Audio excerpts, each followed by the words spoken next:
কি বলবে হাদিস? একটা হাদিস আম্মা জান আয়েশা সিদ্দিকা রাদিয়াল্লাহু তাআলা আনহা থেকে বর্ণিত, সহিহ মুসলিম শরীফের হাদিস। হাদিসটা কি? আল্লাহ রাসূল সাল্লাল্লাহু আলাইহি সাল্লাম উনি ইরশাদ করেছেন, মান আহদাথা ফি আমরিনা মা লাইসা মিনহু ফাহুয়া রাদ্দুন। সহিহ মুসলিম শরীফের হাদিস। আল্লাহ রাসূল সাল্লাল্লাহু আলাইহি সাল্লাম ইরশাদ করেন যে আমার এই ইসলাম ধর্মে কেউ যদি এমন নতুন কোন জিনিস প্রচলন করলো যেটা ইসলামের মধ্যে পড়ে না, ওই কাজটা হচ্ছে অগ্রহণীয়। অগ্রহণীয়। আমি এই হাদিসেই জবাব দেব ইনশাআল্লাহ। একটা জবাব দিয়ে দিই, তারপরে লম্বা বক্তব্য আগে বাড়বো। আপনারা স্ক্রিন থাকলে আমি দেখাতাম। আল্লাহর নবীর হাদিসে কতগুলো অংশ আছে দেখেন। মান মান মান আহদাথা, মান মানে যে কেউ, আহদাথা মানে ক্রিয়েট করলো, প্রচলন করলো, ফি আমরিনা আমার এই দিনের মধ্যে, মা এমন জিনিসকে, লাইসা মিনহু যেটা দিনের মধ্যে পড়ে না, ফাহুয়া রাদ্দুন ওটা অগ্রহণীয়। আহদাসা ইউহদিসু ইহদাস এর মানে হয় নতুন কোন জিনিসকে ইজাদ করা, নতুন কোন জিনিসকে আবিষ্কার করা। আমি বলবো ভাই, উপরে উপরে বাংলা অনুবাদ গুগল থেকে হাদিসের নাম্বার নিয়ে জনগণকে মিথ্যাভাবে অপব্যাখ্যা করে তাদের ঈমানটা চুরি করা বন্ধ করো। হাদিসটা লক্ষ্য করেন। আল্লাহ রাসূল বলেন, যে ব্যক্তি নতুন কোন কাজ, নতুন কোন জিনিসকে আবিষ্কার করলো যেটা আমার ধর্মের মধ্যে পড়ে না, এটা লক্ষণীয়। মিনহু মিনহু যেটা এর মধ্যে পড়ে না, নবীর জিকির ধর্মের মধ্যে পড়ে না, পড়ে না। কি গো, এখানে মনোযোগ পাচ্ছে না, এই বাচ্চাগুলো ডিস্টার্ব করছে। আল্লাহ রাসূলের হাদিসটা মনোযোগ দিয়ে শুনুন। আল্লাহ রাসূল সাল্লাল্লাহু আলাইহি সাল্লাম বলেন, যারা এমন কোন জিনিস ইজাদ করলো, আবিষ্কার করলো, মা লাইসা মিনহু যেটা ধর্মের অন্তর্ভুক্ত নয়, ওই মুমতাজুলে কানটা ধরে বলুন, মা লাইসা মিনহু উত্তর কি? যেটা দিনের মধ্যে পড়ে না, রাসূলের জিকিরটা ধর্মের মধ্যে পড়ে না, ইয়া রাসূলুল্লাহ বলে আহ্বান করা ধর্মের মধ্যে পড়ে না, নারায়ে তাকবীর আল্লাহু আকবার বলাটা ইসলাম ধর্মের মধ্যে পড়ে না, নারায়ে রিসালাত ইয়া রাসূলুল্লাহ আহ্বান করা, উচ্চারণ করা ইসলামের বহির্ভূত কাজ বটে না। মিলাদুন্নবীতে আমরা কি করি? এগুলো তো করি। কোরআন পড়া হয়, ব্যাখ্যা করা হয়, ওয়াজ করা হয়, নসিহত করা হয়, আলোচনা করা হয়, হাদিস উপস্থাপন করা হয়, আর জুলুস বের করা হয় শরীয়ত মোতাবেক। কারো কোনো অসুবিধা না দেখে এক লাইন দিয়ে সুন্দরভাবে নিয়ম নীতি মেনে আমরা দয়ার নবীকে ইয়া রাসূলুল্লাহ, ইয়া হাবিবাল্লাহ, ইয়া নবী আল্লাহ, ইয়া শাফি আল্লাহ, ইয়া শাফিউ এইভাবে বাক্য লাভ করে আমরা আহ্বান জানাই, উচ্চারণ করি। এগুলোই তো করি নাকি? এই যতগুলো নাম নিলাম, এই কাজগুলো ইসলাম বহির্ভূত না ইসলাম অন্তর্ভুক্ত? ইসলামের অন্তর্ভুক্ত নয় তো হাদিসেই তো জবাব ঘোরারে ভাই। আল্লাহ রাসূল বলেন, যেটা ধর্মের অন্তর্ভুক্ত নয়, ধর্ম বহির্ভূত, ওটা অগ্রহণীয়। এই কাজগুলো সবই তো ধর্মের অন্তর্ভুক্ত, ধর্ম বহির্ভূত ওটা মানা যাবে না। এই সবগুলো তো ইসলামের অন্তর্ভুক্ত। তো যে দলিলটা তারা পেশ করে, ওই দলিল হচ্ছে আমাদেরই দলিল। এবার একটা বড় জাল, যেমনি ভাবে দেখবেন অনেক ব্যক্তিরা গুমরাহ করে না, আহলে হাদিসদের চিরাচরিত স্বভাব, তাদের একটাই বক্তব্য, মানে তাদের বড় থেকে ছোট সবাই এই কথাটা বলে কি, দেখেন হাদিসটা শুনেন, তারাও হাদিস পড়ে, কুল্লু বিদআতিন দালালাহ ওয়া কুল্লু দালালাতিন ফিন্নার। সুমধুর কণ্ঠে পড়ার পরে বলবে, সমস্ত বিদআত হচ্ছে গুমরাহি, সমস্ত বিদআত হচ্ছে পথভ্রষ্টতা, আর সমস্ত পথভ্রষ্টতা জাহান্নামে। তোমরা যে কাজটা করছো এটা বিদআত, আর সমস্ত বিদআত জাহান্নামে। মুস্তাদের হাদিস, এটা হাদিসের মধ্যে আছে, আমি তাদের কিতাব থেকে প্রমাণ করছি। এক সেকেন্ড, আমি যে হাদিসটা পেশ করলাম, তাদের একটা বড় আল্লামা, তাদের একটা বড় মুহাদ্দিস মুহাদ্দিস, বিরাট বড় মুহাদ্দিস আহলে হাদিসদের মুমতাজুল ভাইকে বলবো, ভাই তুমিও বক্তব্যটা শোনার চেষ্টা করো, তোমাদের ঘরের কিতাব থেকে উত্তর দিচ্ছি, শোনো। ওয়াহিদুজ্জামান খান, কি বললাম? ওয়াহিদুজ্জামান, এটা আহলে হাদিস ভাইদের গুরু। ওয়াহিদুজ্জামান তার লেখা কিতাব হিদায়াতুল মাহদি, পৃষ্ঠা নম্বর 117। কত নম্বর? 117। যারা বলে প্রত্যেকটা বিদআত খারাপ, এই কথাটা বললে কত কি যে খারাপ হবে আমি পরে বলছি। এই প্রত্যেকটা বিদআত যে খারাপ, এই কথাটা কোন প্রত্যেকটা বিদআত, মানে কোন প্রত্যেকটা বিদআত ভালো হয় খারাপ হয়? তো প্রত্যেক খারাপ বিদআত পথভ্রষ্টটা, এই কথা আলাদা। আর প্রত্যেক বিদআত মানে দুটোকে নিয়ে যদি বলে খারাপ ভালো, সব যদি খারাপ বলা হয় তো সবই খারাপ হয়ে যাবে, হবে না? দু তিনটে উদাহরণ দিচ্ছি। আগে জিজ্ঞেস করুন বিদআত বলে কাকে? কিয়ামতের সকাল পর্যন্ত তারা এটা উত্তর দিতে পারবে। সহিহ হাদিস থেকে দেখাতে বলুন বিদআত কোথায় আছে, বিদআতের সংজ্ঞা কি? প্লিজ ইন্ট্রোডিউস অ্যাবাউট দা বিদআত। বিদআতের সংজ্ঞা করো সহিহ হাদিসের আলোকে। বিদআত কাকে বলা হয়? তাদের বাড়ির কিতাব থেকেও দলিল দেব আমি। প্রথমে আমি বলি বিদআত কাকে বলে।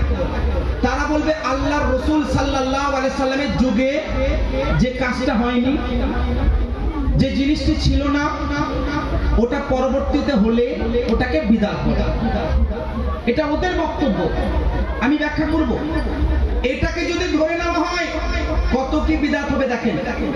দয়ার নবী সাল্লাল্লাহু আলাইহি সাল্লামের যুগে আমরা যে কোরআন শরীফটা পড়ছি, একটা জিলদের মধ্যে কোরআন শরীফকে পাই। দয়ার নবীর যুগে একটা জিলদে কোরআন শরীফ ছিল। কোরআন শরীফ যেভাবে আল্লাহ নাজিল করেছেন ওইভাবে আমরাও পেয়েছি, কিন্তু এই রকম একটা জিলদের মধ্যে কোরআন শরীফ দয়ার নবীর যুগে ছিল, সাহাবীদের সিনায় ছিল, সাহাবীদের সিনার মধ্যে ছিল।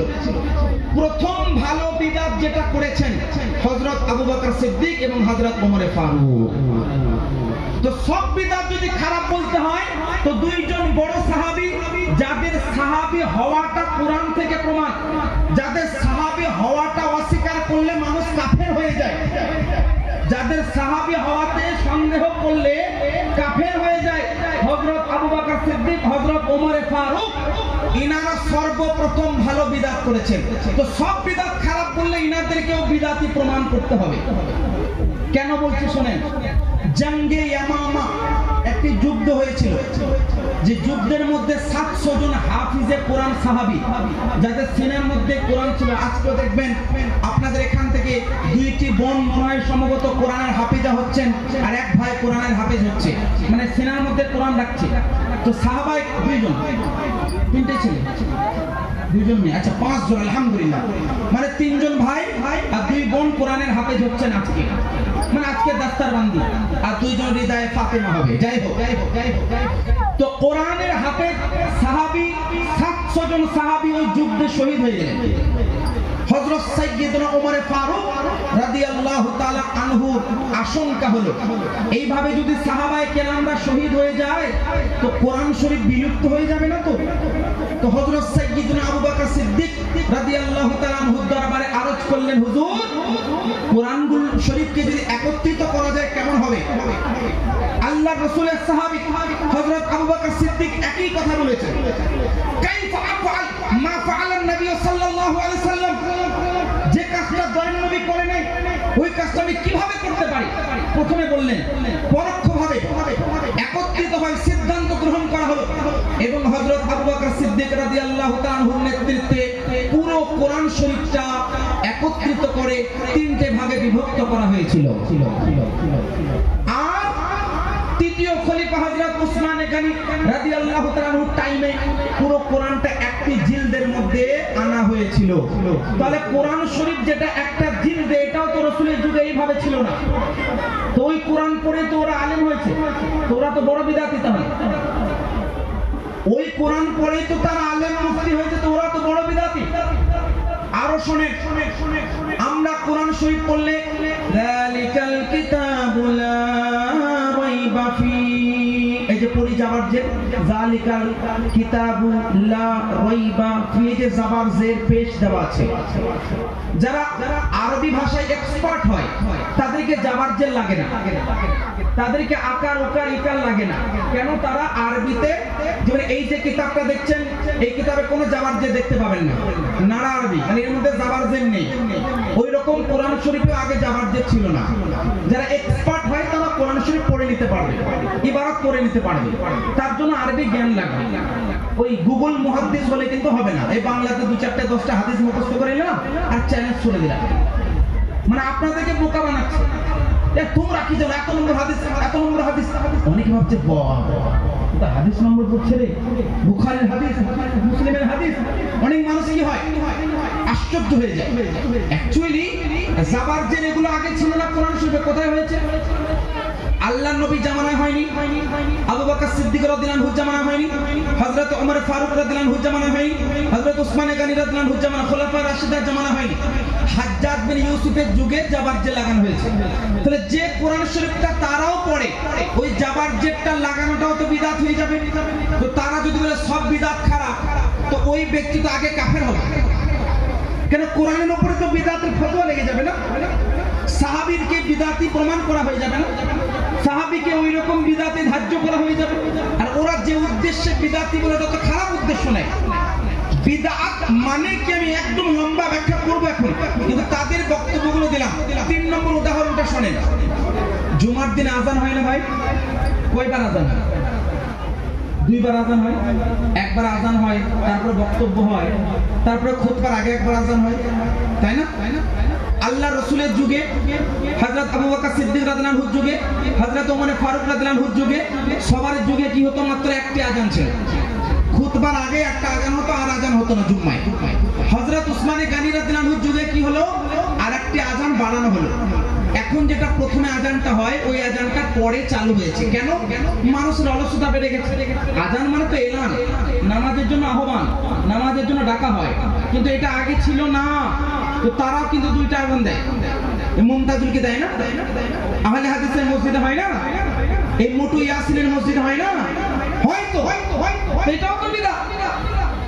তারা যদি বলে সব বিদআত গুমরাহি, সব বিদআত জাহান্নামে নিয়ে যায়, তো তোমার 14 গোষ্ঠী জাহান্নামে চলে গেছে। তারাও তো ওই আজানে নামাজ পড়েছে। আমার কথাগুলো খারাপ লাগতে পারে ভাই, কিন্তু এটা ফ্যাক্ট। যদি সব বিদআতকে খারাপ বলো, তাহলে এইগুলো তো আগে হারাম হবে। আরো একটি কথা আমি বারবার বলি, এই বিষয়ে যখন আলোচনা করতে বসবে কেউ, মুনাজারার জন্য ডাকা হবে, প্রথমে কি বলবেন? তুমি আলেম না জাহেল? আপনারা বলবেন, আপনারা কি বলবেন? তুমি আলেম না জাহেল?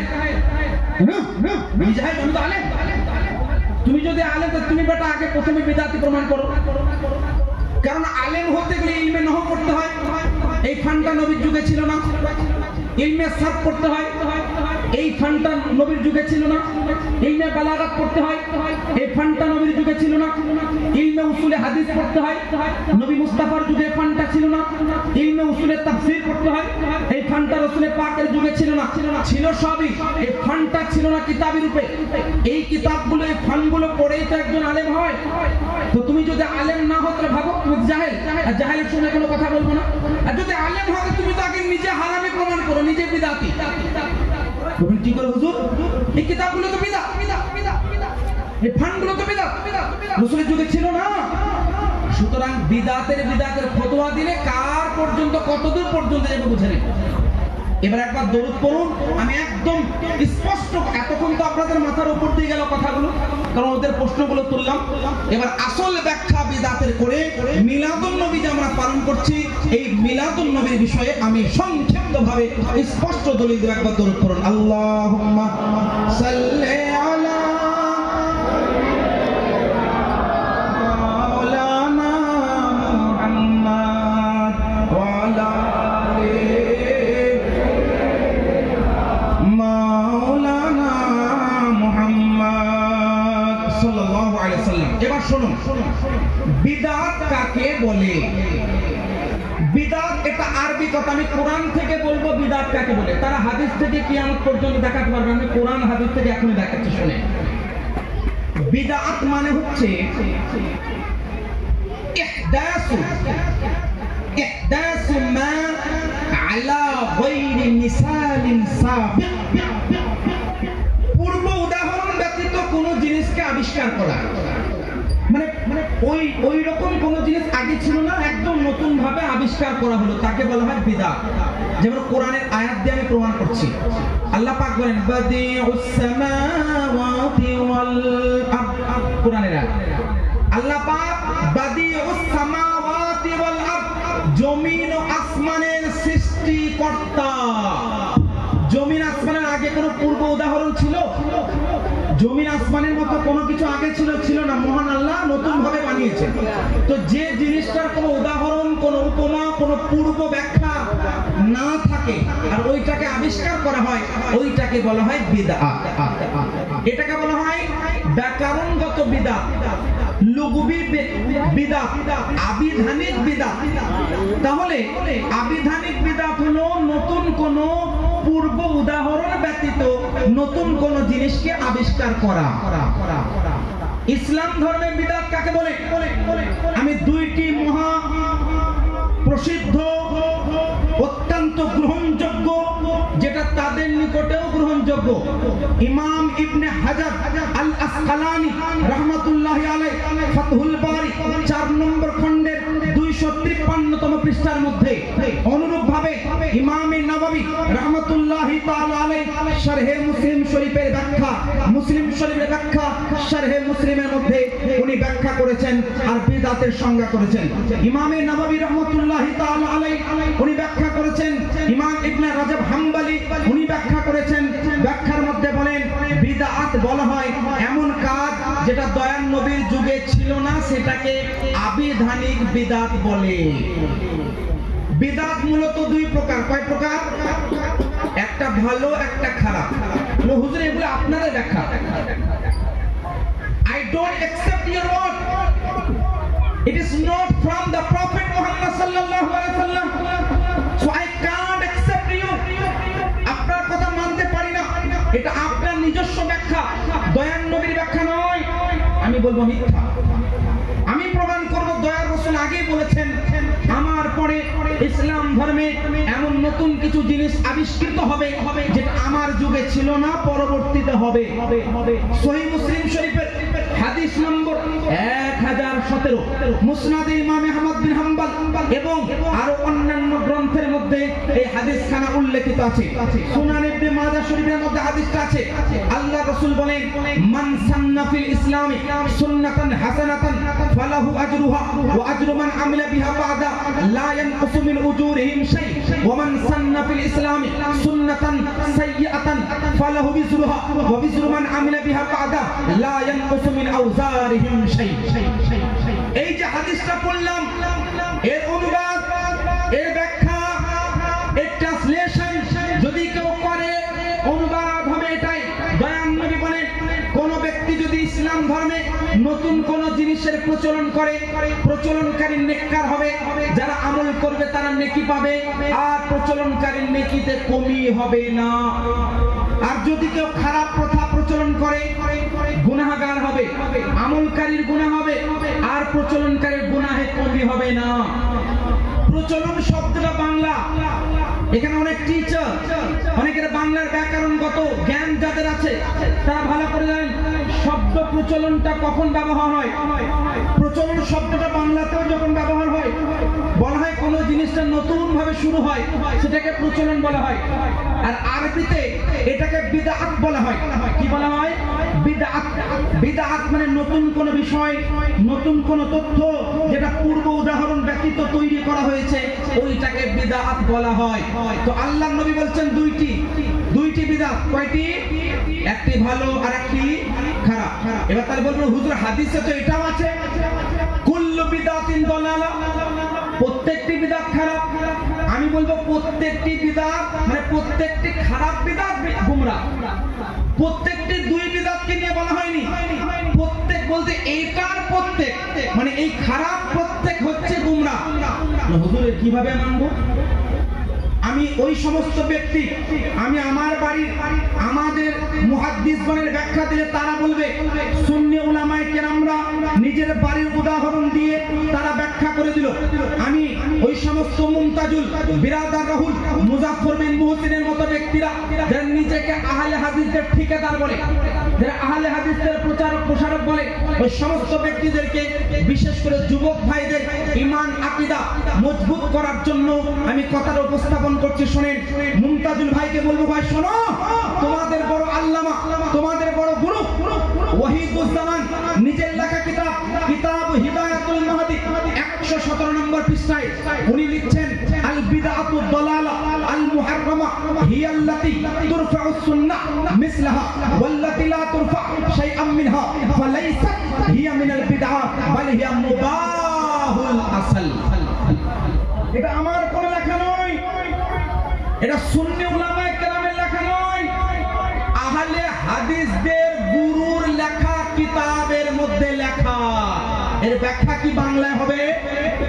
বাংলায় হবে গুমরা বিদআত, খারাপ বিদআত, হারাম বিদআত ওইটাকে বলা হয় যেটা কোনো সুন্নত বহির্ভূত হবে, সুন্নতকে বিলুপ্ত করবে। আর যদি কোনো সুন্নত বিলুপ্ত না করে ইসলামের বিরোধী না হয় তো ওটা বিদআত হবে না, মানে খারাপ বিদআত হবে না। আবিধানিক বিদআত তো হচ্ছে, মানে ব্যাকরণগত বিদআত হচ্ছে যেহেতু নতুন, কিন্তু প্রকৃত খারাপ বিদআত নয়, বরং এটা মুবাহ বিদআত, মানে করলে নেকি, না করলে কোনো গুনাহ নেই। এটা কার বাড়ি থেকে জবাব দিলাম? আমি তাদের ঘরের কিতাব থেকে জবাব দিলাম, তাদের বাড়ির কিতাব থেকে জবাব দিলাম। আরো শুনুন, যারা বলে এই সমস্ত কথাগুলো সুন্নি উলামায়ে কেরামরা প্রচার করার জন্য বলছে, আমি তাদেরকে বলবো, ইমাম ইবনে হাজার আল আসকালানিকে তারাও তো পড়ে। ইমাম ইবনে হাজার আল আসকালানি ফাতহুল বারির মধ্যে বুখারী শরীফের ব্যাখ্যার কিতাবের 4 নম্বর খণ্ডের মধ্যে উনি বর্ণনা করেন, বিদআত হচ্ছে একটি ভালো আর একটি হচ্ছে বিদআত খারাপ। আবার খারাপ বিদআত সবগুলোই খারাপ হয়, গুমরা হয়, কিন্তু ভালো বিদআতের প্রকার আছে, কিছু ওয়াজিব আছে, কিছু মুস্তাহাব মানে মুবাহ আছে, আবার কিছু আছে এমন যেটা সুন্নত মানে করতে হয়, করতে হবে, ভালো পদ্ধতি, আর এমন কিছু বিদআত আছে যেটা মুবাহ, করলে নেকি, না করলে কোনো গুনাহ নেই। আমি যে বিদআত সম্পর্কে বললাম, এই বিদআতের ফতোয়া জানা যায়, জুলুসে মুহাম্মদি বিদআত, মিলাদুন নবী বিদআত, ঝান্ডা তোলা বিদআত, ওইটা বিদআত, এইটা বিদআত।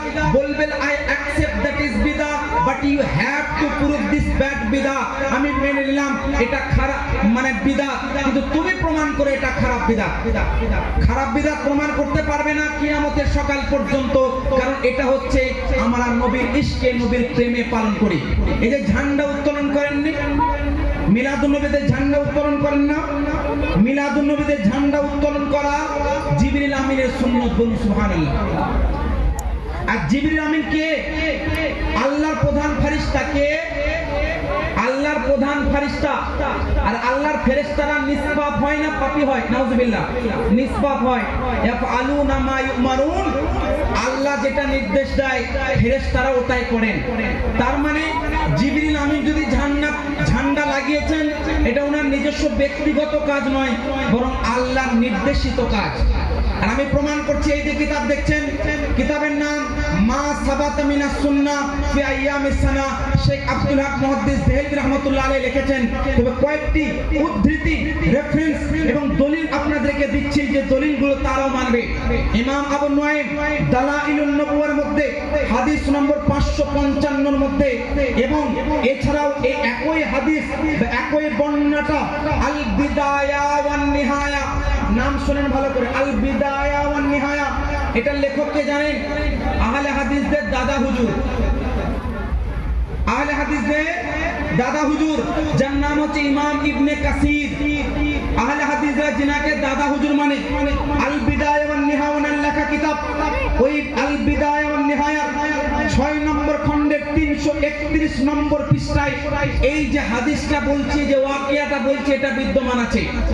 আম্মা জান আমেনা সাইয়্যিদাতুনা মা আমেনা, নবী মুস্তাফার মা রাদিয়াল্লাহু আনহা, উনি বর্ণনা করছেন। উনি বলেন ওয়া রাআইতু সালাসাতা আলামান বিল মাশরিক ওয়া আলামান বিল মাগরিব ওয়া আলামান আলা যহরিল কাবা। আম্মা জান আয়েশা, আম্মা জান আমিনা রাদিয়াল্লাহু তাআলা আনহা, নবী মুস্তাফার মা সাইয়্যিদাতুনা আমিনা, উনি বর্ণনা করেন রাআইতু সালাসাতা আলাম, দয়ার রাসূল সাল্লাল্লাহু আলাইহি সাল্লামের যেদিন আগমন হচ্ছে, যেদিন আগমন হলো, আমি নিজের চোখে 3টি ঝান্ডা দেখতে পেলাম। আলামাল বিল মাশরিক, একটা ঝান্ডা দেখলাম পূর্ব দিকে ওঠানো আছে। ওয়া আলামান বিল মাগরিব, আরেকটি ঝান্ডা দেখলাম পশ্চিমে ওঠানো আছে। ওয়া আলামান আলা যহরিল কাবা, আর আরেকটি ঝান্ডা দেখলাম কাবা ঘরের ছাদের উপরে লাগানো আছে। আর জিবরিল আমিনের নেতৃত্বে হাজার হাজার ফেরেশতারা দুনিয়ার মধ্যে অবতরণ করেছিলেন এবং আল্লাহর রাসূল সাল্লাল্লাহু আলাইহি সাল্লামের আগমন দিবস পালন করেছিলেন। এরপরেও যদি কেউ বলে, এরপরেও যদি কেউ আপনাদের সামনে বক্তব্য দিয়ে বলে I didn't find this proof, I didn't find any evidence in the Holy Quran, আমি বলবো ভাই তোমার এখানের প্রবলেম আছে, তুমি কোরআন হাদিসে পাচ্ছ না। আমি দেখিয়ে দিলাম হাদিস শরীফের মধ্যে কোথায় আছে। আমি তোমার দাদা হুজুরের লেখা কিতাব আল বিদায়া ওয়ান নিহায়া থেকে দেখালাম, যেখানে হুজুর সরওয়ারে কায়নাত সাল্লাল্লাহু তাআলা আলাইহি ওয়াসাল্লামের মিলাদ মানাতে আল্লাহর ফেরেশতারা দুনিয়ায় অবতরণ করেছিলেন। তো যারা কথায় কথায় বিদআতের ফতোয়া দেয়, যারা কথায় কথায় নাজায়েজের ফতোয়া দেয়, যারা কথায় কথায় হারামের ফতোয়া দেয়, একবারও কি তাদের বুকখানা কাঁপে না? হারাম কিভাবে বললাম? একবারও কি বুকখানা কাঁপে না? নাজায়েজ কিভাবে বললাম? কারণ হারাম বলার জন্য দলিল লাগে, নাজায়েজ বলার জন্য দলিল লাগে। বলেন হুজুর তাহলে জায়েজ হওয়ার জন্য কি দলিল লাগে না? আমি বলবো না। কেন? জায়েজ হওয়ার জন্য দলিল লাগে, কিন্তু খুঁজতে হয় না। কারণ প্রকাশ্য হাদিস ও কোরআনে যেগুলো হালাল সেটা বলে দেওয়া হয়েছে। সুনানে আবু দাউদ শরীফের কিতাব ইমাম আবু দাউদ হাদিসটাকে সংকলন করেছেন। আল্লাহ রাসূল সাল্লাল্লাহু আলাইহি সাল্লাম ইরশাদ করেন আল হালালু মা আহাল্লাল্লাহু ফি কিতাবিহি ওয়াল হারামু মা হারামাল্লাহু ফি কিতাবিহি ওয়া মা সাকাতা আনহু মিম্মা ওয়া মা সাকাতা আনহু ফাহুয়া মিম্মা আফা আন। এটা হাদিস শরীফ। আল্লাহ রাসূল সাল্লাল্লাহু তাআলা আলাইহি সাল্লাম ইরশাদ করেন যে বস্তুগুলো হালাল আল্লাহ কোরআন ও হাদিস শরীফে আমি বর্ণনা দিয়ে দিলাম, যেগুলি হারাম তার বর্ণনা দিয়ে দিয়েছেন আল্লাহ পাক। আর যেগুলো থেকে মহান আল্লাহ পাক নিজে চুপ আছেন, দয়ার নবীকে চুপ রেখেছেন, ওই জিনিসগুলো হচ্ছে হালাল এবং মুআফ এবং মুস্তাহাব এবং মুবাহ। এবার আমাদের দেখতে হবে মিলাদুন নবী মানানোটা কোরআন হাদিসে কোথায় হারাম বলেছে।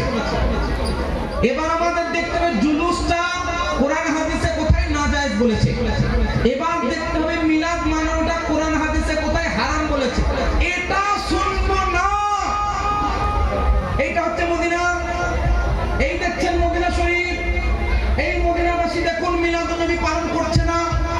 আর কি হয়েছে? ভারতবাসী বিশেষ করে পশ্চিম বাংলার জনগণ ডেগের উপরে ডেগ চাপাচ্ছে। এরকম ভিডিও বানাচ্ছে। এরকম এক ভাই আমাকেও দিয়েছেন, এই আন্দোলনের এক ভাই যার নাম মোহাম্মদ রাজ ভাই, উনি আমাকে দিয়েছেন হুজুর এই বিষয়ে একটু বলবেন। ওনার একটা বন্ধু মদিনায় গিয়েছে, বুঝলেন, এই মদিনার কোন একটা জায়গা থেকে ভিডিও বানাচ্ছে, বলে দেখুন এই যে দেখছেন, এই দেখছেন এটার মদিনা শরীফ, এখানে কোনো মিলাদুন নবীর কিছু বুঝতে পারছেন? বলছে না, বুঝতে পারছি না। বলছে আমাদের ভারতে তো আবার পশ্চিম বাংলায় ডেগের উপরে ডেগ চাপছে, আর এখানে কিছুই হয় না। আমি আপনাকে জিজ্ঞেস করি ভাই, একদম উদাহরণ দেবেন, হ্যাঁ নাই উত্তর দেবেন। একদম আমি সহজ ভাবে জিজ্ঞেস করি, মদিনা কি কোনো কোরআনের নাম? মদিনা কি কোনো হাদিসের নাম? মদিনাটি কোনো দলিল? আল্লাহ রাসূল কি বলেছেন আমি মদিনা ছেড়ে গেলাম, তোমরা মদিনাকে জিজ্ঞেস করবে? আল্লাহ রাসূল সাল্লাল্লাহু আলাইহি ওয়াসাল্লাম কি বলেছেন তোমরা মক্কাকে জিজ্ঞেস করবে না? আল্লাহ রাসূল বলেন ইন্নী তারাকতু ফীকুম খলিফাতাইনি কিতাবাল্লাহি হাবলুম মামদুদুন মা বাইনাস সামাই ওয়াল আরদ ওয়া আহলা বাইতি ইতরাতি। আমি দুইটি জিনিস ছেড়ে গেলাম, একটি কিতাবুল্লাহ আল্লাহর কোরআন, আর একটি আমার আহলে বাইত যারা আমার হাদিসগুলোকে জীবনে প্র্যাকটিক্যালি বাস্তবায়ন করে তোমাদেরকে দিয়ে গেছে। আল্লাহ রাসূল বলেননি মদিনাকে ছেড়ে গেলাম মদিনাকে ফলো করো। আল্লাহ রাসূল বলেননি মক্কাকে ছেড়ে গেলাম মক্কাকে ফলো করো। কারণ মক্কাটা কোনো দলিল নয়, মদিনা কোনো দলিল নয়। আমি কিছুক্ষণের জন্য মেনে নিলাম, আমি বলছি শোনেন 1935 1935 খ্রিস্টাব্দের পূর্বে চলে যাও, যুগের পর যুগ মিলাদুন নবী মদিনাতেও পালিত হয়েছে। যুগের পর যুগ মদিনা শরীফের মধ্যে সেলিব্রেশন করা হয়েছে, আর এখনো মদিনা শরীফের অলিতে গলিতে মিলাদুন নবী পালিত হয়। আনুষ্ঠানিকভাবে হয় না, তার কারণ ওয়াহাবি সরকার কব্জা করে আছে। আর মদিনা শরীফের অলি গলিতেও মিলাদুন নবী তারও ভিডিও আমার কাছে আছে। সুতরাং একটা ভিডিও দেখে ইসলামে কোনো নাজায়েজ প্রমাণ হয় না।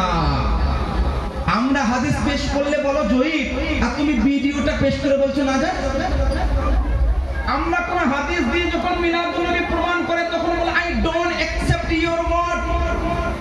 আপনারা হাদিসটা নিতে পারবে না কেন? এটা জয়ীব। আর বেটা তুমি একটা ভিডিও বানিয়ে পাঠিয়ে দেবা আর বলবা মিলাদুন নবী মদিনায় হয় না পশ্চিম বাংলায় কেন হবে, এটা নাজায়েজ। ভিডিওটা কি দলিল? ভিডিও দিয়ে তো নাজায়েজ প্রমাণ হয়, ভিডিও দিয়ে কোনো হারাম প্রমাণ হয় না। হারাম প্রমাণ করার জন্য নাসে কতই লাগবে, অকাট্য দলিল লাগবে কোরআন থেকে বা হাদিসের মুতাওয়াতির থেকে দলিল লাগবে, তবেই কোন একটা জিনিস হারাম প্রমাণ হবে। এমনি বলে দিলে হারাম কিয়ামতের সকাল পর্যন্ত দেখাতে পারবে। আমি সব জায়গাতে বলে যাই এরা টাকার লোভী হয়। টাকার লোভে তো ওয়াহাবি সরকারের কাছে যাকাত ফিতরা গুলো নিয়ে এসে 1 মাস লাগছে না আলিশান মসজিদ মাদ্রাসা বানিয়ে দিচ্ছে। তোমাকে টাকার লোভ দেখাচ্ছে, যদি টাকার লোভে শূন্য হয়ে যাও 5 লক্ষ টাকার চ্যালেঞ্জ করে যাবে। অ্যাকাউন্টে না থাকতে পারে, নবীর গোলাম আমরা নিজেকেও বিসর্জন করে দিতে প্রস্তুত আছি। যে গাড়িতে চেপে এলাম, দরকার হলে গাড়ির চাবিটা ধরিয়ে দেবো, যদি না জায়েজ হারাম মিলাদুন নবী প্রমাণ করে দিতে পারো। আর যদি মিলাদুন নবী না জায়েজ প্রমাণ না করতে পারো, জনগণের সামনে তওবা করে সুন্নি সহিহুল আকীদার মুসলমান হতে হবে। যদি পারো তো আপনাদের এলাকাতে শুনলাম কোন একটা দেওবন্দি নাকি চ্যালেঞ্জ করেছে 3 দিনের মধ্যে নাকি বসতে হবে জুলুসে মুহাম্মদী কে কেউ যদি জায়েজ প্রমাণ করে দিতে। আরে ভাই 3 দিনে কেন, আগামী 15 তারিখ পর্যন্ত আমাদের জলসা বুক হয়েছে, তোমার 3 দিনে কি করে আসবো আমি? একদিন সময় দুজনের সুবিধা অসুবিধা দেখে বসা হোক, এসো কবে বসবে, 15 তারিখের পর আমাকে ফোন করো, আমি বলবো কোথায় বসতে হবে। সারাইতে মুনাজারা রাখা হবে, কিভাবে মুনাজারা হয়, কোথায় হয়, নির্দিষ্ট জায়গায় মুনাজারা হবে, হয়ে যাবে। জাতি দেখে নিক যে সুন্নি মুসলমান মাসলাকে আলা হযরতের উপরে যে কায়েম ও দায়েম আছে, এটা সঠিক হক পন্থা অবলম্বনকারী। আর আজকের যুগে ওয়াহাবিয়া দায়াবানা আহলুল খবিস আহলুল হাদিস রাফজি খারজি এই ধরনের চাকরালবি আহলে কোরআন এই সবগুলো হচ্ছে বাতিল। সুতরাং আমরা বললে বলো যে তোমরা হুজুর এই রকম ভাবে অন্যান্য হুজুরকে বলছো না, ওই হুজুররাই তো আগুন লাগিয়ে গেছে, আমরা তাকে বুঝাচ্ছি। সুতরাং পরিষ্কার কথা, এগুলো জায়েজ কাজ, মিলাদুন নবী হারাম ও নাজায়েজ নয়। আপনারা এমন একটা শামিয়ানার নিচে আছেন, একদিকে দয়ার নবী মুস্তাফা আগমনের ফায়জান আমাদের উপরে জারি হচ্ছে, আর একদিকে মাদ্রাসা যেটাকে আল্লাহ রাসূল সাল্লাল্লাহু আলাইহি ওয়াসাল্লামের পছন্দের জায়গা বলা হয়। মাদ্রাসার সামনে, মাদ্রাসার পাশে আপনারা বসে আছেন। আজকে যে হাফিজে কোরআন হচ্ছেন, যে ভাইরা বা যে 2 জন বোন হাফিজা হচ্ছেন, এটা আল্লাহর বড় নিয়ামত কিনা ভাই? আপনাদের সহযোগিতা আছে বলে তো মাদ্রাসাটা পরিচালিত হচ্ছে, আরো সহযোগিতা লাগবে এই মাদ্রাসাটাকে আরো সুন্দরভাবে পরিচালিত করার জন্য। আমি কয়েকটি কথা আপনাদেরকে বলে যাই ভাই। আল্লাহর রাসূল সাল্লাল্লাহু আলাইহি ওয়াসাল্লাম প্রথম মাদ্রাসা কায়েম করেছেন কোথায় জানেন? মদিনার মসজিদে নববী শরীফের একটা জায়গা, যেখানে থাকা সাহাবীদেরকে আহলে সুফফা বলা হয়। কি বলা হয়? আহলে সুফফা, তার মধ্যে একজন বড় সাহাবী যাকে হযরত আবু হুরায়রা বলা হয়। হযরত আবু হুরায়রা, এটা ওনার নাম নয়, আবু হুরায়রা এটা নাম নয়, কিন্তু দয়ার নবী যাকে আবু হুরায়রা বলে দিবে কিয়ামত পর্যন্ত ওনার নাম ভুলে গিয়ে আবু হুরায়রাই বলে দেবে। কারণ হযরত সাইয়্যিদুনা আবু হুরায়রা ওই যে মদিনার মাদ্রাসা, মানে একদম মদিনার মসজিদের সামনে একটা জায়গা যেখানে 400 জন 300 জন পর্যন্ত সাহাবায়ে কেরাম থাকতেন, আর 75 জন পর্যন্ত প্রায় থাকতেন। এই সাহাবীরা কি করতেন? দয়ার নবীর কাছ থেকে হাদিস শুনতেন বলে তো এই হাদিসের কিতাবগুলো লেখা হয়েছে। ওনাদের অবদান, ওনাদের মেহনতেই তো এই হাদিসগুলো পেলাম আমরা। তো সাহাবীরা কি করতেন? বসতেন। হযরত আবু হুরায়রা রাদিয়াল্লাহু আনহু বলেন, আমাকে যদি কোনো একজন একবেলা শুধুমাত্র একটা খেজুর আর পানি দিয়ে শুধু পেটের মধ্যে নিয়ে যাওয়ার বা প্রবেশ করার মতো একটা খেজুর আর এক গ্লাস পানি যদি কেউ দেয়, আমি আবু হুরায়রা নবীর মাদ্রাসা ছেড়ে কোথাও যাব না। তার কারণ একটাই, আবু হুরায়রা রাদিয়াল্লাহু আনহু কিয়ামত পর্যন্ত সমস্ত মুসলমানের উপর অবদান করে গেছেন, ইহসান করে গেছেন। দয়াল নবীর হাদিসগুলোকে ক্ষুধার্ত অবস্থায় শ্রবণ করে মাদ্রাসার পড়ুয়াদের জন্য একটা বড় লেসন দিয়ে গেছে। আজকে মাদ্রাসার পড়ুয়ারা দেখবেন সবজি ভালো নয়, তরকারি ভালো নয়, খাবার ভালো নয়, এই সবগুলো এমনি এমনি তাদের ধৈর্য সবুর হয়নি। সাহাবায়ে কেরামরা এইরকম ক্ষুধার্ত অবস্থায় হাদিস শুনেছেন, সাহাবীদের গোলামরাও আজকে ওইভাবে পড়াশোনা করছে। কিন্তু আমাদের দায়িত্ব কর্তব্য হবে সেই যুগে ওই সময়ও যদি কেউ একটা খেজুর এক গ্লাস পানির ব্যবস্থা করে, আজকের যুগে আপনাদের অধিক ধন দৌলত আল্লাহ দান করেছে যে এক একটা ছাত্রের পুরো বছরের খাবার যোগাবার আল্লাহ দৌলত দান করেছে।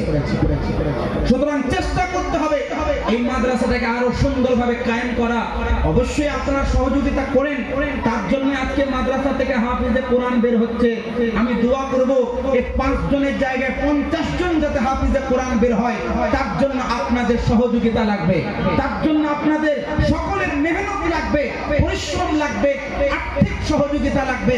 তা না হলে কিন্তু এই মাদ্রাসা থেকে 5টা থেকে 50টা করা সম্ভব নয়। আমি এখানে এসে ওয়াশরুম খুঁজলাম, হুজুর এই কথা কেন বলছেন? বলি, এটা মাদ্রাসা, উপরে মাদ্রাসা, নিচেটাও মনে হয় রুম আছে কিনা জানি না, সাইড থেকে ওয়াশরুম। আমি ওয়াশরুমে গেলাম, অন্যান্য মাদ্রাসার তুলনায় অনেকটা ভালো। আমার বলার উদ্দেশ্য হলো এটাই, মাদ্রাসায় যারা পড়ে তারা যথেষ্ট ভাবে মেহনত পরিশ্রম করে কিনা? করে। বলে তো আজকে হাফিজে কোরআন, পুরো কোরআনটাকে লক্ষ্য রাখুন, 3,23,760 খানা আলফাজে কোরআন আছে। কত? 3,23,760 খানা আলফাজে কোরআন আছে। অতগুলো আলফাজে কোরআন সিনার মধ্যে সুরক্ষিত রেখে, আলহামদুলিল্লাহ আমি একজন হাফিজ কোরআন, এটা আল্লাহর বড় নিয়ামত। এটা কোনো অহংকার না, আল্লাহ নিয়ামতটা প্রচার করছি। আর একজন হাফিজ হতে গেলে কত মেহনত লাগে সেটা আমি যথেষ্ট ভালোভাবে জানি। আমি আপনাদেরকে বলার উদ্দেশ্য হলো, আমি গেলাম ওয়াশরুমে, ঢুকলাম, দেখলাম সব ঠিক আছে আলহামদুলিল্লাহ। একবার লক্ষ্য করবেন আপনার বাড়ির ওয়াশরুম কি এরকম? একবার লক্ষ্য রাখবেন, মাঝে মাঝে যাবেন, আমি বলছি যাবেন, কি করবেন বলছি না, আপনি যাবেন মাঝে মাঝে। মাদ্রাসার ছাত্ররা কোথায় ঘুমায়, কতটা রুমের মধ্যে, কতটা বড় রুমের মধ্যে কতজন ঘুমায়, একটু দেখবেন। আপনি আপনার সন্তানকে যাকে স্কুলে পড়ান, কলেজে পড়ান, টিউশনি দেন, তার জন্য একটা নির্দিষ্ট রুম রাখেন, তার জন্য বেড রাখেন, বিস্তার রাখেন, রাখেন না? 2025 আসার পরেও আমি এখনো দেখেছি অনেককে বাড়ি থেকে যখন কোনো একটা ছাত্র আসছে, তাকে একটা ব্যাগের মধ্যে বিছানার চাদর, বেডশিট, যারা বড় লোক তাদের কথা আলাদা, এসে ওখানে কিনে নেয়। কিন্তু এখন আছে যারা বেডশিট, বিছানার চাদর ইত্যাদি ব্যাগে ভরে নিয়ে এসে বিছিয়ে ওখানে ঘুমাচ্ছে। কেন আপনাদেরকে আল্লাহ এইটুকু ধন দৌলত দান করেন? শুধু আপনাদেরকে বলছে না, সব মাদ্রাসার পরিচালক, সব মাদ্রাসার গ্রামের লোকদের বলছে। 2025 এসেও কি আমাদের এতটুকু মনের মধ্যে ইমানি শক্তি বাড়েনি যে আমি 100টা যদি ছেলে হয় 100টা বেডের ব্যবস্থা কি মাদ্রাসায় করতে পারবো না? আমাদের মধ্যে এমন কি হয় না একটা রুম যেখানে 10 জন? আজকে সায়েন্স বলছে একটা রুমে যদি মনে করে 120 স্কয়ার ফিট রুম হয়, তো কতজন ব্যক্তি ঢুকলে পারে তার শারীরিক অবস্থাটা ভালো থাকবে? এটা নিয়ে আলোচনা করলে ঘন্টার পর ঘন্টা সময় লাগবে। আমি একটু উদাহরণ দিচ্ছি, কি করতে হবে আপনারা ডিসাইড করবেন। আমার বলাটা অপেক্ষা রাখে না। একটা রুম কতটা বড় হলে কতজন থাকা দরকার, অক্সিজেন পাওয়ার জন্য সহজভাবে অক্সিজেন গ্রহণ করা যায়, কার্বন ডাই অক্সাইড সহজভাবে বের হবে, কতটা বড় রুমে কতজন থাকলে আমার থেকে আপনারা ভালো করেছেন। আমি নিজেও বায়োলজি পড়েছি, আমি একজন সায়েন্সের ছাত্র ছিলাম, তবে আমি এখন যেহেতু পড়ি না সেই গবেষণা নেই। আমার থেকে আপনাদের অনেক আছেন যারা অনেক শিক্ষিত। আমি আপনাদেরকে প্রশ্ন করছি, 120 স্কয়ার ফুট রুম বা 150 স্কয়ার ফুট রুম, ওখানে কতজন ছাত্র থাকা যাবে? হাইলি 2 জন 3 জন, তার থেকে তো বেশি নয়। তার কার্বন ডাই অক্সাইডটা বের হবে, অক্সিজেনটা নেবে, গ্রহণ করবে সহজভাবে। কিন্তু এটা আল্লাহর রহমত, ওখানে 10 জন 12 জন থাকছে, ও কার্বন ডাই অক্সাইড মহান আল্লাহ কোন দিকে পার করে দিচ্ছে, আর অক্সিজেন আল্লাহ পাক কোন দিকে তাদের মধ্যে দিয়ে দিচ্ছে, কোরআনের বরকতে আল্লাহ পাকই জানে। কিন্তু আমরা এখন 2025 এলো একবার ভেবে দেখেছি, 2টো রুমের জায়গায় 10টা রুম করার জন্য যে 50টা স্টুডেন্টকে 2টো রুমে কেন রাখবো, 3টা রুমে কেন আরো 10টা রুম করবো, আমরা ভাবি না। এগুলো একবার ভাববেন, এগুলো একবার চিন্তা করবেন। মাদ্রাসার জন্য 1000 টাকা চাঁদা দিতে গেলে আমাদের কষ্ট হয়, 500 টাকা চাঁদা চাইতে গেলে কষ্ট হয়। কোন একজন আলিমের দিন যদি ডাক দেন, বলবো চাচা চেক নিয়ে চলে এসেছে মাদ্রাসা, কিন্তু সে নিজের স্বার্থে নয়, আখিরাতের জন্য, আপনাদের শিক্ষার জন্য, মাদ্রাসা কায়েম করার জন্য কিন্তু কালেকশনের জন্য এসেছেন। সুতরাং আপনাদের গ্রামের মাদ্রাসা আমি অনুরোধ করে যাচ্ছি, আপনাদের উন্নতির জন্য, আপনাদের ধার্মিক ভাবে, ধর্মীয় ভাবে ডেভেলপ করার জন্য দরকার একটি মাদ্রাসাকে সুন্দরভাবে কায়েম করা। আমি বলে যাচ্ছি, কোন এমন ব্যক্তি কিয়ামত পর্যন্ত হবে না যদি কোন একটা জায়গায়, কোন একটা গ্রামে ভালো মাদ্রাসা প্রতিষ্ঠান, ইসলামিক প্রতিষ্ঠান চলে, কোন ব্যক্তি ওই এলাকার, ওই গ্রামের মানুষকে গোমরাহ করতে পারবে না। এটা কোরআনের বরকত, আল্লাহর রহমত। সেই জন্য চেষ্টা করবেন মাদ্রাসা যথেষ্টভাবে আর্থিক সহযোগিতা করা। যেহেতু কালেকশন করার জন্য আমি আসিনি, তবে আমি চেষ্টা করব মাদ্রাসার মতো জায়গায় আপনারা যদি কিছু দান করে যান, তাহলে আপনাদের এই মাদ্রাসাটা সুন্দরভাবে পরিচালিত হবে। কালেকশন হয়েছে না হয়নি? কিচ্ছু হয়নি, কালেকশন চাওয়াও যায় না। আল্লাহু আকবার। মাদ্রাসা কি কাজ চলছে না রেডি আছে? পরিচালনা চলছে, অনেকটা কাজ বাকি আছে, মোটামুটি তাও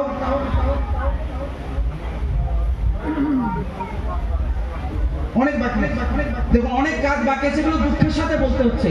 আমি এখানে বেশি নয় 10 জনকে জিজ্ঞেস করবো ভাই, একদম ইমানের সহিত বলবেন, মহব্বতের সহিত, আমি একজন মেহমান রাসূল, আমি আপনাদের মেহমান, আমি অনুরোধ করে যাব। আমি 10 জন ব্যক্তি, বেশি নয়।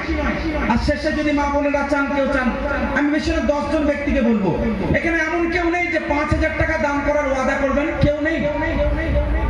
5000 টাকা দান করার মতো ওয়াদা সঙ্গে সঙ্গে লাগবে না, আপনি টাইম নিন, যখন পারবেন আপনি ওয়াদা করবেন, আল্লাহ আপনাকে পূরণ করিয়ে দেবে। এখানে কেউ আছে 5000 টাকা দান করার মতো? মাদ্রাসায় নেই, একটাও নেই ভাই। এখানে আপনাদের এখানে এতজন আছেন, হয়তো অনেকে দিয়েছেন, হয়তো বলছেন না, কিন্তু আমি চাই একজনও কি নেই এমন যে 5000 টাকা দান করবেন আল্লাহ রাস্তায়। আল্লাহ রাসূল একদা মসজিদে নববী শরীফ যখন কায়েম হয়নি, মসজিদে নববী শরীফ, আল্লাহ রাসূল সাল্লাল্লাহু আলাইহি ওয়াসাল্লামের সাহাবী হযরত আবু বকর সিদ্দিক রাদিয়াল্লাহু আনহু সহযোগিতায় মসজিদে নববী শরীফের জন্য হযরত আবু বকর সিদ্দিক কি করেছেন? দান করেছেন। বড় বড় সাহাবায়ে কেরামরা দান করেছেন। তো 5000 টাকা মাদ্রাসায় দেওয়ার মতো কেউ নেই ভাই? 2000 টাকা দেওয়ার মতো কেউ নেই ভাই? ওয়াদা আলহামদুলিল্লাহ। কি নাম ভাই জান? নাম বলে লিখবেন তো চাচা। 2000 টাকা ওই চাচা যান, 2000 টাকা 2000 লিখবেন। আর কেউ আছেন ভাই আপনাদের মধ্যে? বেশি না 2000 টাকা বলছি, 2000 টাকা। দুই ভাই লিখেছেন। আর এদিকে কেউ যুবক ভাই কেউ আছেন যারা ওয়াদা করতে পারেন, আপনি ওয়াদা করবেন, আল্লাহ আপনার পূরণ করিয়ে দেবে। আমি একটি আয়াত পেশ করছি, পবিত্র কোরআন সূরা আল ইমরান 3 নম্বর পারা। আপনাদের মধ্যে কেউ থাকলে 2000 টাকা বলবেন অবশ্যই। যদি কেউ পারেন ওয়াদা করবেন ভাই। আল্লাহ পাক বলেন, মাসালুল লাযিনা ইউনফিকুনা আমওয়ালাহুম ফি সাবিলিল্লাহ কামাসালি হাববাতিন। আল্লাহ পাক বলেন, যারা আল্লাহর রাস্তায় দান করে তাদের দানটা একটা বীজ, একটা দানার মতো। কাহাব্বাতিন আমবাতাত সাবআ সানাবিল, যে বীজ থেকে 7টি শীষ হয়, 7টি শীষ। ফি কুল্লি সুমবুলাতিন মিয়াতু হাব্বা, আর প্রত্যেকটি শীষে 100টা করে দানা বের হয়। মানে একটা টাকা দান করলে কোরআনে আয়াত অনুযায়ী 700 টাকার পরিমাণ আল্লাহ সওয়াব দান করে। এটা সীমিত নয়, আল্লাহ পাক বলেন ওয়াল্লাহু ইউদাইফু লিমান ইয়াশা, আর আল্লাহ যার জন্য চায় আরো বাড়িয়ে দেয়। 700 জায়গাতে 7 লক্ষ গুণ বাড়িয়ে দিতে পারে আল্লাহ যদি কারোর জন্য চায়। এখানে 1000 টাকা ওয়াদা করানো থেকে আছেন ভাই, 1000 টাকা ওয়াদা করানো থেকেও নেই। ওই দূরে যারা আছেন পেছনে ওই চাচা যান বলছেন নামটা লিখবেন গো, 1000 টাকা লিখ। আর কি আছেন ভাই এখানে 1000 টাকা দেওয়ার মতো? 5000। আলহামদুলিল্লাহ। কি নাম ভাই তোমার? শেখ শামীম। মাশাআল্লাহ, জাযাকাল্লাহ খাইর। আল্লাহ পাক রোজি রোজগারের কারবারে ব্যবসা